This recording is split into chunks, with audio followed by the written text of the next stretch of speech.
One of the most important things to know is where you need to go on when days.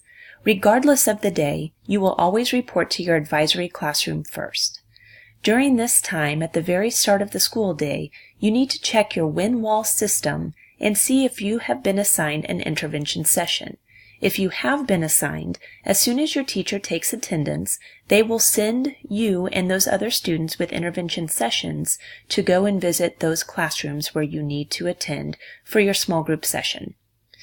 For students who do not have an intervention session recorded on their WinWall, they will then look at their agenda to see if they had received a stamp from a certain teacher to go to one of the other sessions outside of the advisory classroom.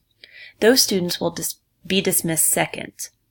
If you don't have an intervention session or a stamp to go see another teacher, you will just remain in your advisory classroom and have independent work time. It will be important that you find things to work on and that you are prepared with everything you need for that WIN work time. Your teacher may be working with smaller groups of students that they have requested for intervention sessions, and so they will be unavailable to help you with certain questions you may have.